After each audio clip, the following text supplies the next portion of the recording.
Hello, I'm Nadia Bilchik, and my message this afternoon is about real connection. And it was inspired by my niece who called me and said she is looking for a job. And she's done her 4 years, she has a bachelor's degree, and she is now looking for the next thing, a career opportunity. And a reminder for those people who began their job search looking at LinkedIn or Indeed. And I reminded her that what was so important is that she reached out to people she knew. And at first, she was quite horrified at the idea because it has the potential for rejection. It feels uncomfortable. And so I wanted to talk about building real connection so that people do want to help you. They do want to go out of their way for you. Now, this is essential whether you are like Callie and beginning a job search, or whether you are working remotely or in a hybrid situation, or you're managing people, or you are at whatever stage of your career. We know that relationships are essential. Relationships are essential for productivity. Relationships are essential for survival. Relationships are essential in every possible way. But it all begins with this simple connection. And that initial connection that then leads to a conversation and hopefully a collaboration is something that not everyone does well for a multitude of reasons. So you're watching this going, I'm really fairly good at connecting, but do I take it to the next step and have a conversation, and do I get to the collaboration? So let's look at what is real connection. Real connection is when you have a conversation with somebody and immediately develop that kind of rapport that says, yes, I have a vested interest in this person. I am prepared to go out of my way for them. And there's so many ways we can do this, and so many ways that invite a positive response. And equally, there's so many ways that repel other people and make them not want to continue chatting to you. So, what I shared with my niece, and I'm going to share with you, is an opening sentence where if you do want something from somebody, rather than demanding, simply saying, I value your opinion. I'm looking to do A, B, C, D. Do you have any advice or guidance? And then just listen to the person and hear what they have to say. Because so often we're working so hard at saying the right thing that we forget the importance of really listening. So, just the ability to ask the right questions in a way that feels comfortable and congruent for you. So, depending on personality styles, all of us connect differently. But do we know how to say to somebody, I value your opinion. I'd appreciate your advice or guidance in this particular area? Do we do that? Are we comfortable doing that? Or do we not even attempt the connection because we're so fearful of rejection?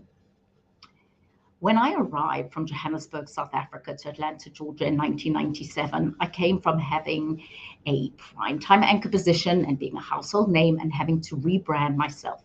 I came from being in a position where people came to me to suddenly being in a position where I had to ask. And it's much easier to be the person dispensing the advice and guidance. It's much harder to be the person asking. But that ask starts with the real connection of valuing the other person. It starts with developing the real connection, as Bill Nye, the science guy, says, everyone you meet knows something you don't. And if we can approach people with that, we have a greater chance of building real connection. And then my other piece of advice and guidance is, in all scenarios, have inventory of questions that you can ask that people will answer depending on their level of comfort. But it could be something like, tell me about your current role. What's your biggest challenge in your current role? And by really listening and hearing and understanding what the other person has to say, you build connection. You build connection by coming across as an authentic individual who cares about the other person and what they have to say and values the interaction. And so often we find ourselves being scared of opening up too much. Or what if I ask the wrong question and the person's uncomfortable? Don't be afraid. When I talk to groups of people, I am reminded of and remind them that each one of us has overcome enormous obstacles to get where we are today. There's not one of you who's with me right now who hasn't overcome challenges. But as we get older and as we get a bit more comfortable in our situation, we sometimes become risk averse. And there's a certain risk to building a real connection. So when I speak to groups about building virtual engagement with your teams, I speak a lot about going beyond that square in your virtual platform, which means taking 5 minutes after the call and saying, I noticed something that you said, love to hear more about that. Or I see you haven't been on camera the last 2 meetings, just wanted to check in, is everything okay? Is there anything I can do to support you? But you don't have to be an extrovert to build real connection. In fact, we know that people who are more thoughtful and reserved often are more skilled at being great listeners and building real connection. But it goes back to every single individual you meet is and has the potential to become an ally in your world and yours in theirs. Now, that doesn't mean you have to speak to every single person you meet. But I'm saying when you go to an event, be it social, be it work related, be it virtual or in person, take a moment and say, I'm going to get to know this person beyond the cardboard cutout. I'm going to dig a little deeper. I was at a dinner last night and spoke to somebody who I have known for 20 years. But I knew nothing about his background. I knew nothing about where his parents were born. I knew nothing about the fact that he had 4 siblings who all had names starting with the same letter. And I came out of that event thinking, do we take a moment and ask someone, how did you get your name? How many siblings do you have? What are their names? So I come from South Africa, but my father was actually born in Belarus, in Minsk, in Russia. So he called all of my siblings have Russian names. I have a brother called Anton. I have a sister called Tanya. And then there's me, Nadia, all Russian names. And then my younger brother is Brian. He was going to be Boris, but he landed up being Brian for some reason. But everybody has the ability to be a conversationalist.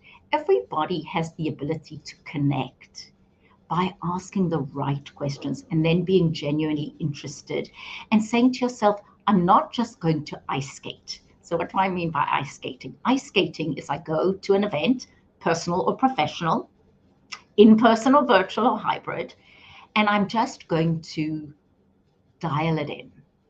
And I'm suggesting to you, don't just dial it in. Focus, be intentional, take the opportunity to get to know people, build real connection. And we're all exhausted. It's been a tough 2 years. If you listen to the news, there's so much that's happening that impacts our psyche. And I'm reminding us all to take yourself off autopilot. Maximize opportunities to ask people questions about their past, about what's going on in their life right now, and about their future. I call it past, present, and future. Very easy, 3 phases of our lives that are easy to remember. And ask people questions, and then listen and ask qualifying questions. Be the kind of person that other people meet that they go, that Nadia, or that your name, fill in the blank, listened to what I had to say and valued my opinion. So while I share this with you, the virtual world has become very important. I'm going to look at some tips on connecting in the virtual world. Hello, I'm Nadia Vilcik, and I've spent the last 3 decades of my life either in front of or behind a television camera. I started my career with Mnet Television in South Africa and then moved to Atlanta, where I worked for CNN International, CNN Airport Network, hosted various segments for CNN Weekend Morning Passport.